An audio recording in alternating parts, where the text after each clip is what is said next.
So Christopher Rufo, I quoted him on a show I did, before this incident happened, believes that, you know, that this is part of that this desexification is part of a Marxist strategy to overtake not just our schools but our society, and that the transgender class, the so-called transgender people, are going to be the vanguard of the new leaders of this socialist slash Marxist, what they hope will be a majority, or at least a ruling majority in our country. It's pretty far out there stuff, but is this assault on women's sports just what it is, or do you really think it's part of some larger conspiracy, if you will? Katie, what do you think?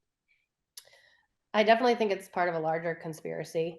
I think think of when I think of trans, I think of addiction as well. You can't be an addict or an alcoholic without having a mental illness, depression, anxiety, bipolar. And I think the same thing goes with trans. You're going to have anxiety, depression, borderline personality disorder.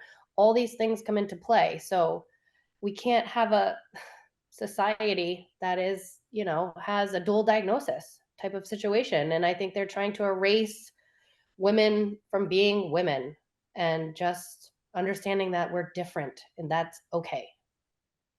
Nicole, Rufo goes on to say that he believes this is all an attempt to overturn and eliminate capitalism in favor of socialism, and that these new transgender vanguard leaders. He talks about Marx, how Marx says we need to create a new socialist man, and that could be men or women, of course. Do you think there's something like that going on here behind all this?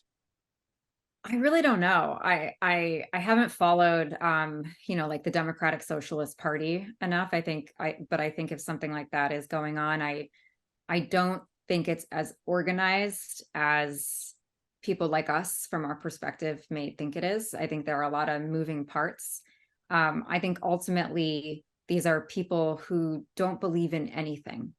I think they're nihilists, and they will spiral into oblivion, cause our country to spiral into oblivion with these policies that slowly and slowly get us to places where there's no meaning and no objective truth anymore. And they view that as liberation, Right. because for them, truth that says that men and women are different, or that there are actually rules defined by nature, to these people, that is oppression.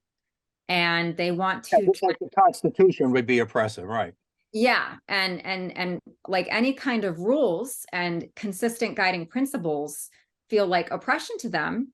In the same way that rules feel oppressive to a child who has to go to timeout when he breaks the rules.